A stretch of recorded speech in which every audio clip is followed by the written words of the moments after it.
Selamat pagi, Mbak Nayun. Selamat pagi Mas Tio.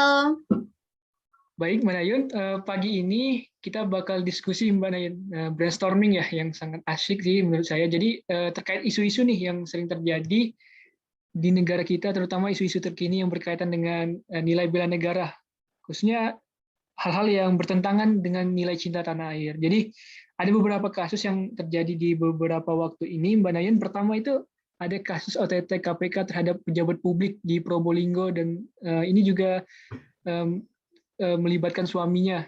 Jadi sangat sedih sih dengar berita ini, Mbak. Jadi gimana ya? Tidak mencerminkan nilai cinta tanah air, bahkan ini menjelekkan nama baik bangsa dan negara kita gitu.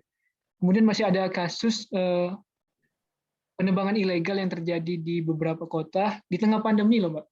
Jadi ini juga sangat menyedihkan yang tidak mencerminkan nilai cinta tanah air, malah merusak alam, lingkungan, dan sumber daya alam di Indonesia. Kemudian yang juga trending nih di akhir-akhir ini tuh isu terkait public figure, artis yang terlibat penyalahgunaan narkoba.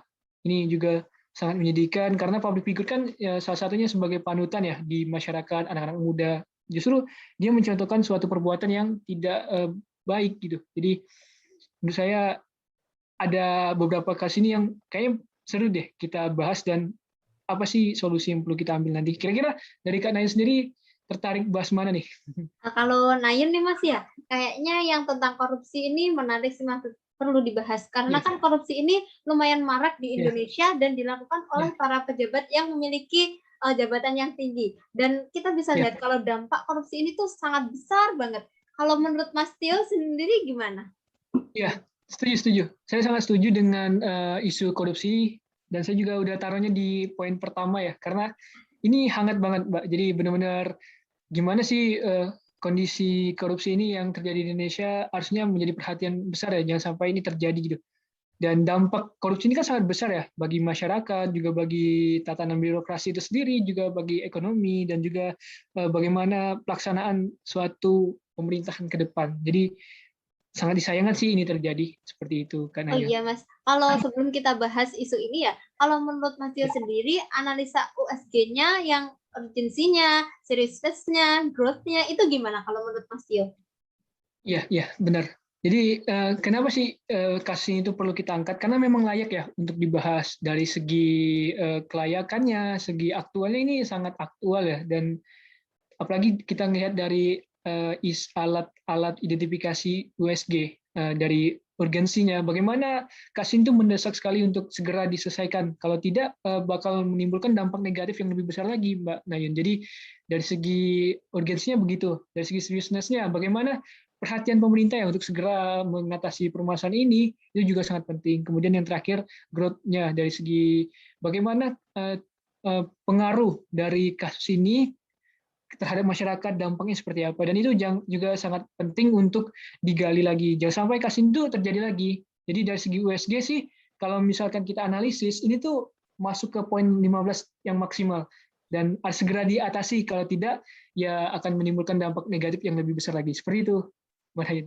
Wih, keren analisisnya. Iya, kalau menurut Kak Najin sendiri, apa sih solusi yang bisa kita ambil nih sebagai masyarakat atau juga dari sisi pemuda gitu?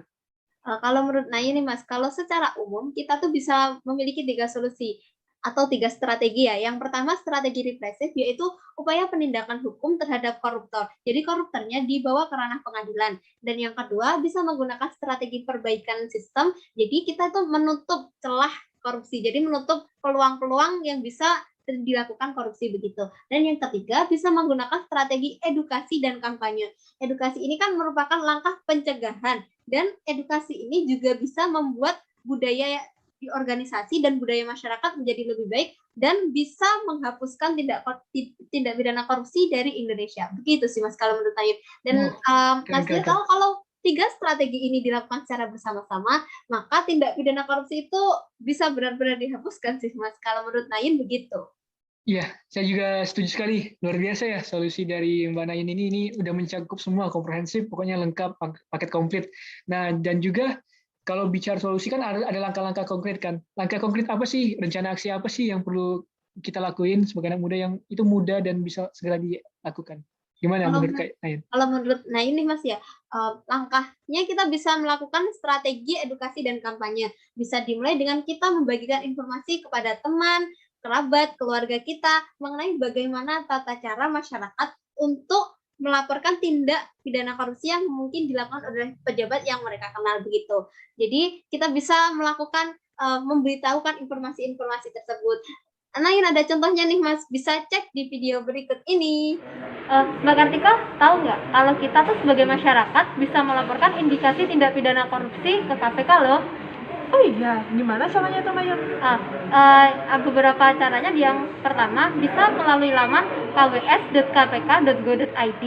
Yang kedua bisa melalui email ke pengaduan@kpk.go.id.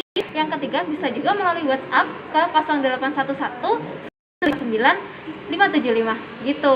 Nah, prosesnya laporan itu yang pertama, KPK akan melakukan verifikasi terhadap laporan masyarakat. Yang kedua, akan pengumpulan data dan informasi. Yang ketiga, KPK akan melakukan koordinasi dengan instansi terkaitnya. Dan yang keempat, KPK akan melakukan koordinasi atau komunikasi dengan pelapor. Nah, pelaporan masyarakat ini akan ditindaklanjuti paling lambat 30 hari sejak tanggal laporan diterima. Kalau lebih kepo, pengen tahu gimana sih detailnya, kita juga bisa cek loh Mbak di PP nomor 43 tahun 2018 begitu. Berarti sekarang semakin mudah ya kalau kita mau ingin melaporkan ada tindak pidana korupsi, bahkan bisa lewat WA, yang dimana WA itu sudah bisa menjangkau semua orang di Indonesia ini. Nah, betul banget sih Mbak. Dan 30 hari itu termasuk cepat loh, berarti sangat mudah banget ya. Iya, betul. Wow, luar biasa. Karena ini ternyata udah langsung praktek ya, aplikasikannya ya. Nah, ternyata kita bisa loh, anak muda terlibat aktif untuk melaporkan atau juga mengatasi ya pencegahan ataupun juga ketika sudah terjadi kasus korupsi ini. Jadi kita cukup bisa memberitahukan ke lingkungan kita terkait pengaduannya. Dan omong-omong nih Kak Nayun, saya juga ada aksi loh yang udah saya lakuin. Ini gampang dan mudah, terutama buat anak-anak muda ya yang sekarang ini sangat aktif di sosial media. Kita bisa manfaatkan kanal pengaduan yang ada di KPK untuk bisa melaporkan kasus-kasus korupsi yang sering terjadi di sekitar kita. Jadi gampang, kita bisa hubungin teleponnya, faxnya, WhatsApp-nya, emailnya, KWS-nya, dan itu mudah sekali. Dan anak-anak muda harus berperan aktif, meskipun kecil kita bisa mengatasi permasalahan korupsi. Wah, senang sekali bisa diskusi pada pagi hari ini. Kita bisa menggali terkait kasus yang menjadi bahasan kita terkait korupsi ya.